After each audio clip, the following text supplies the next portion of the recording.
So now there was a couple of things I noticed about the debate last night. One was that it was one of those like Google, YouTube. I can't remember what it was, but they asked the most difficult questions of the least possible victorious candidates. And so they asked like this, there was one question about healthcare that they asked Ron Paul. They won't ask Perry and Romney. There was one kid who called in who said, I'm 25 years old. I would never have health insurance if it wasn't for the Affordable Care Act. What do you say? Or would you repeal this part of the Affordable Care Act when it's given so many of us health insurance, which we otherwise wouldn't have? And of course, that's a great question. And of course, Fox is, gives that question to Ron Paul or Gary Johnson. Somebody who that's not really that relevant. The question really should be asked of Perry and Romney, who are clearly the two front runners. And but they don't do that. And then they ask this question. I'm going to play it now. This is you won't be able to see it now. I know you've seen it, but this is a question that came in from U.S. military personnel. Afterwards, Megyn Kelly, who I actually think may have been manufactured at the exact same factory as Mitt Romney. They must have like a male line and a female line, and they create these robots that are really attractive in a sort of like futuristic way. And they're sort of like these like Cylons. Anyways, and she said afterwards that when this question was first submitted, because on video, he had to have his face digitized out. But since the repeal of Don't Ask, Don't Tell, which happened earlier this week, we can show his face. But here's the question that he asks, and really what's more relevant is how the crowd reacts. This question stirred up a whole lot of controversy online. It comes from Stephen Hill, who is a soldier serving in Iraq. In 2010, when I was deployed to Iraq, I had to lie about who I was because I'm a gay soldier, and I didn't want to lose my job. My question is, under one of your presidencies, do you intend to circumvent the progress that's been made for gay and lesbian soldiers in the military? Yeah. Boo, boo. You hear people booing. This is stunning to me. And just tell me your reaction.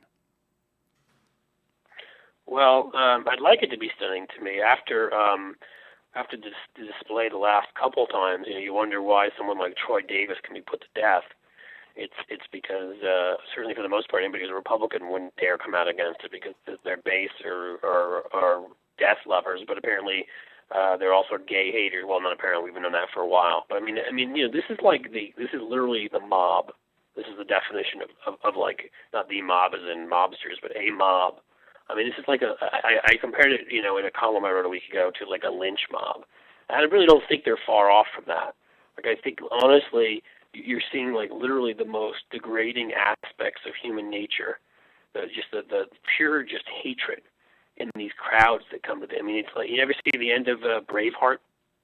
Freedom! Oh, yeah. When they're disemboweling Mel Gibson, which I guess I'd cheer for that too, but I digress.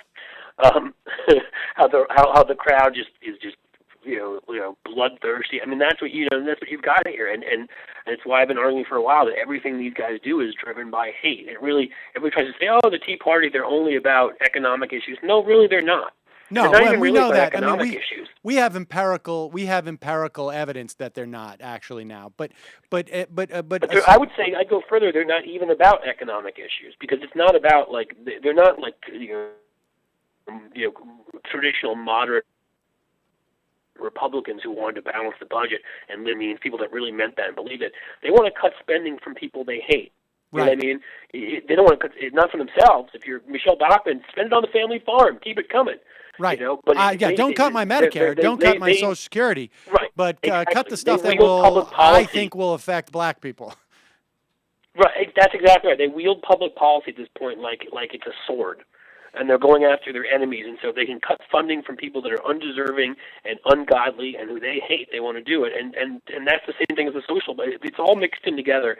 And it really is nothing so much as they're just angry, hateful, vicious people. I really don't know how else to put it, because they're the base of human nature. They cheer on death. You know, if you get in a car accident or motorcycle accident, you don't have health insurance, it's your fault. If you're gay, too effing bad for you. You shouldn't be.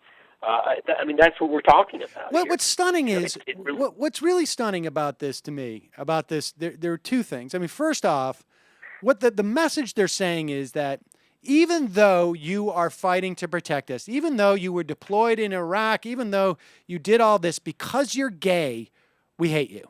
I mean, it's like they hate the sin, not the sinner. I don't know why I do that in a Southern accent, but that's probably where I've heard that phrase delivered as where much. would that come from? But they clearly hate the sinner too in their minds, and there is no redemption for that sinner. It doesn't matter, it's not like, well, he's gay, but he also put his life on the line for us. It's just, you're gay, you're just boo. And what is really stunning to me is we now have the third example, right? The third example of the audience cheering executions, screaming out, let him die, booing a soldier because he's gay, and not one candidate says, wait a second, Megyn Kelly, stop the debate.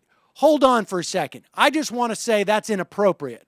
I disagree with Don't Ask, Don't Tell being repealed, but that's inappropriate. This man has put his life on the line for us. Or I believe that society shouldn't be giving health insurance, but that's inappropriate to say let him die. Or I believe in the death penalty and we need to do this, but we should not be cheering about it. Not one of these 8 people on that stage had the humanity to even put in check that notion of how craven they must be to just blurt it out. I mean, that's what's so stunning about these people. Well, that's it. The problem, Sam, is that these the people who are in that audience are entirely representative of who the GOP base is. They've created this monster, this Frankenstein, and now they're slaves to it.